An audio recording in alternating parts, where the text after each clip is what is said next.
Hello my lovelies, welcome to the Gods and Enchantments channel. My name is Claire. I hope everyone had a wonderful new year.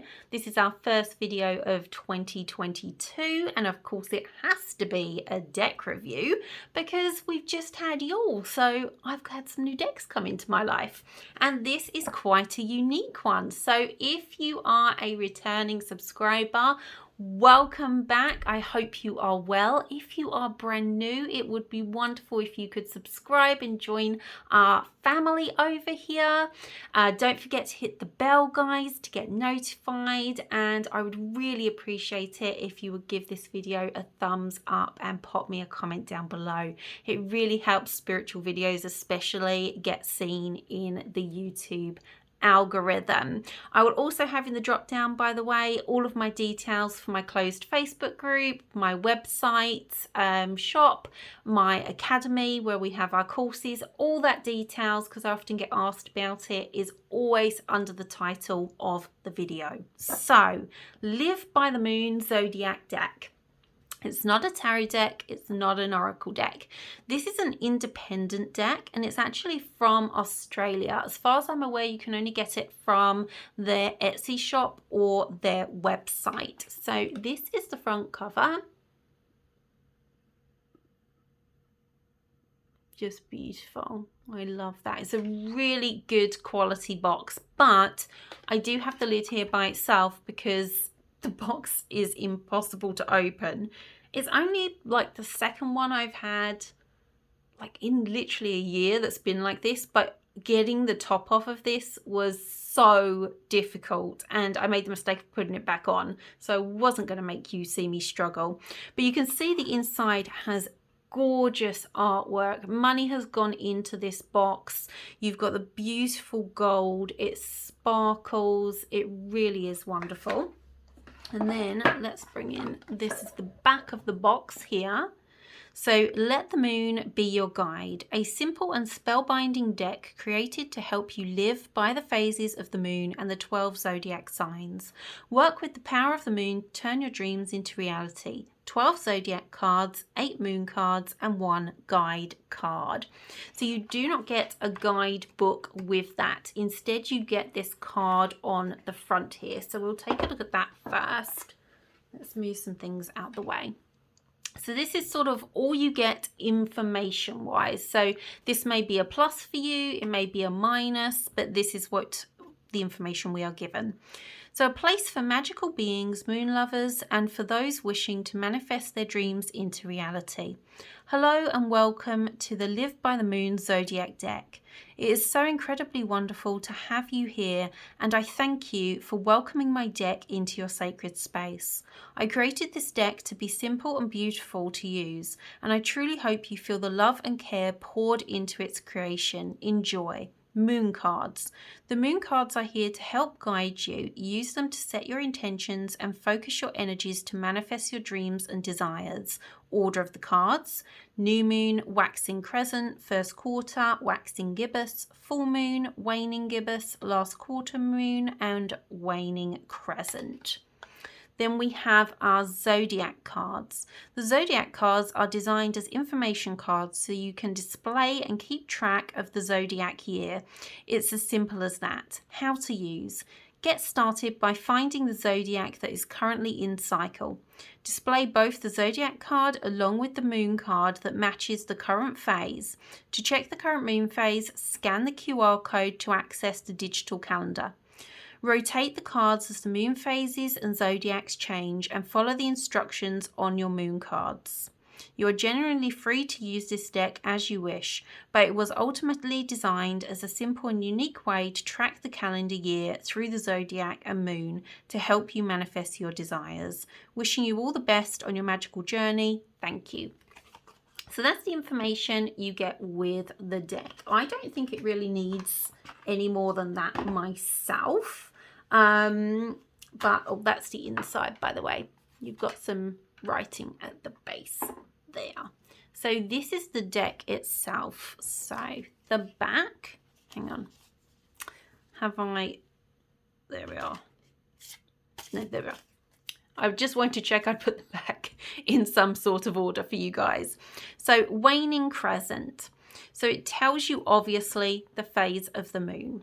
Rest and recuperate. Surrender yourself to the universe. Go with the flow. Then you have keywords, closure, pause, acceptance. Then if we turn to the back of the card, you simply have the artwork and the waning crescent moon. So when I personally draw them, if I'm just drawing cards, I've used them with other decks as add-ins where you can kind of use them a little bit oracally. I do it this way round. I also like to display them this way round in my oracle and tarot card holders. People often ask me where you could get those. We have them on the website, but you can also make them, or you can use things on your altar to stand your cards against if you really don't have anything. So that is what the cards ultimately look like. Let's just go through them. There's not a huge amount, so we go through the whole deck. So last quarter moon. So again, it's telling you the energy there. Release negative energy, reflect on successes and failures, keywords, cleanse, revise and change. And then there is the art side that you could display on your altar. So it's nice that you do have the two sides, I think, with these cards, because I wouldn't necessarily want to display that on my altar myself. I prefer that side, but for some of you, you may actually prefer to have the information facing you, because it's then a reminder, and especially if you are new to working with the moon, new to working with the zodiac, that information is all at your fingertips. So we have waning gibbous moon. I must comment as well on the quality of this card stock. This is super quality. It's that wonderful satin matte, very thick card stock. So these are going to hold up well, I should imagine. So waning gibbous moon looks like this.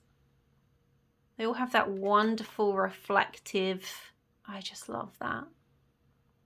It really does bring magic to the cards. Here's your full moon card. Hopefully my camera is focusing, because it doesn't always like cards with sparkles on. And you can tell, you can see the moon changing through each of the cards. They're not the same. It does actually reflect the phase of the moon that's on the other side. Waxing gibbous.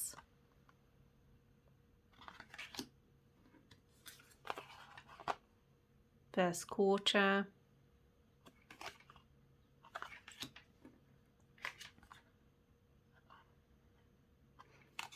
They really are beautiful cards.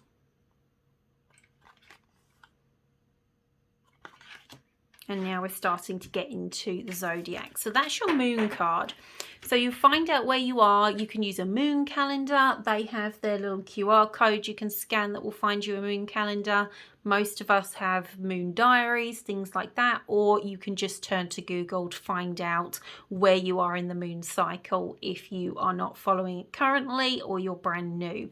Then we have our zodiac cards, which again have the picture side and the information side.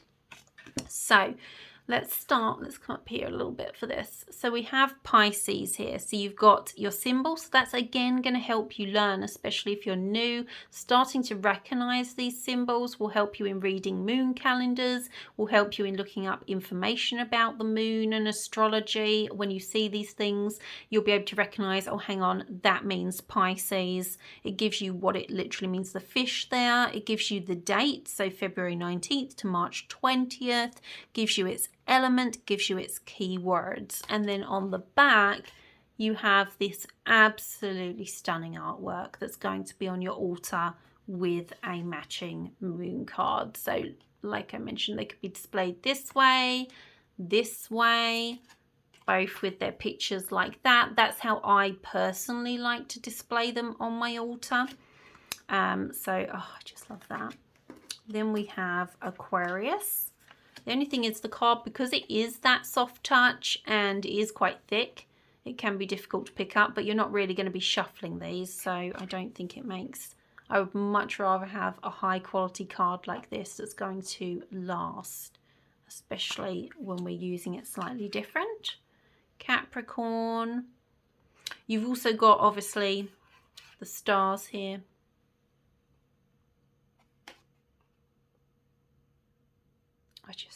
I love the art of this. Oh, sorry, I'm not sure. I'm just going to the art now. So Sagittarius. There's your art for Sagittarius. We have Scorpio.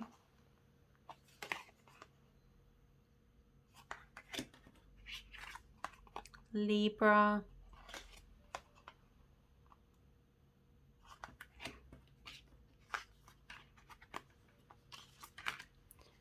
Virgo. Oh, that is so gorgeous. I love that. Leo.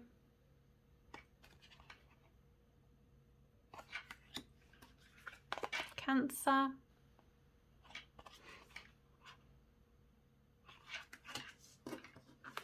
Gemini. My personal favourite, but I'm biased. And then we have Taurus. I love that. And we have Aries. So that is your cards within the deck. Now, as mentioned by the deck creator, their vision for it is that you pick the moon phase we're in, you pick the zodiac we're in, and then they're a representation on your altar, and you can follow the moon cycles more closely. It can also give you like a jump off, like say you're new and you want to learn about astrology and the moon. If you have that moon card and the astrological card on your altar, then when you do sit down, if you want to spend a little bit of time researching or writing in your book of shadows, you can look at the cards and know straight away what you want to look up. So I want to look up a new moon in Aries, or I simply want to look up Aries. And yes, you have some information here, so you have some keywords as a starting place, or if you're not new to astrology, but they're really great to kind of inspire you to learn more about working with the zodiac and incorporating that with the moon, because sometimes I think we forget about that and don't pay as much attention to the sign the moon's in, as opposed to the fact, is it a new moon, is it a full moon, which is a lot of people's focus. Now, some other ways I've been enjoying working with them, and like I say, I've only had them a short time since Yule, but I have worked with them in the said way that I just said, with the 2 cards on the altar. But I've also worked with them specifically in doing some natal chart work for myself. So when I'm going over my natal chart and I'm working on specific areas of it, I will get out the correct card and work with that. I might be doing some healing in that area. I might be wanting to tap into some energies of that specific sign. I know that then I have a card that represents that. I have used them in ritual to represent specific parts of the moon, especially if I need to do ritual when we're not in that exact moon phase. And that can sometimes stop people. But if you need to do some healing work for yourself and you need that healing now, don't wait another 2 weeks for the full moon. You need that energy now. But you can use things such as crystals that are in line with the full moon, bringing out a full moon card. Then you could work in some astrology. So you can really layer them into your ritual practice, journey practice, beautiful on your altar. So something a bit different. And I have, like I said, tried putting them with other card decks, particularly when I'm reading for other people. I will sometimes be getting out a card, okay, we're in this moon phase when I'm doing the reading and their sign is this, so I will pop those cards out. Sometimes I will see if there's a specific zodiac area, because each obviously has its own energies and correspondences that that person needs to focus on, and usually is very accurate, and it will even be like a part of their chart as in sun, moon, rising. So they really are an open-ended sort of deck. Like I said, not an oracle, not a tarot, but a really nice independent idea, something a bit different for us all. Now, as I mentioned, you can get them from Etsy, you can get them from their website. They are not the cheapest of decks, because they are, you know, someone's artwork. They are independent. They're not made by a large company that, you know, puts out a lot of the decks that we all collect. So you do pay more for that individuality, for that uniqueness, for the fact it is something different, and the quality of the cards, the quality of the box. All of that comes into play when we're thinking about the price.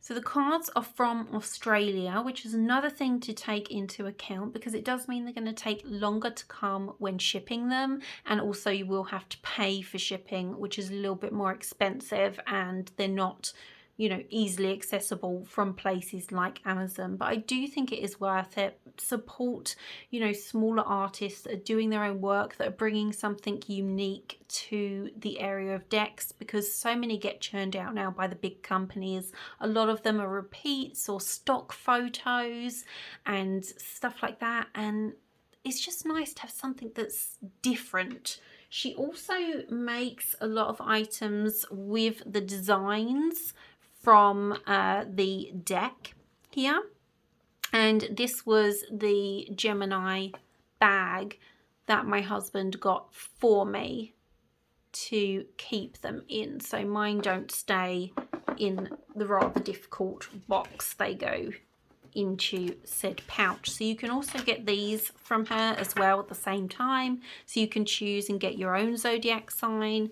Maybe you want to collect them, but she has so many different things with her designs embroidered on, so that's something else you might want to have a look at. I will pop her Etsy, hang on, I'm saying her, is it a her? I think so, yes. I am not going to mispronounce that name for this poor person, so that is their name. But anyway, I will pop their Etsy shop down below so you can have easy access if you want to go take a look. So that is it from me, my lovelies. Have a wonderful rest of your day. Blessed be.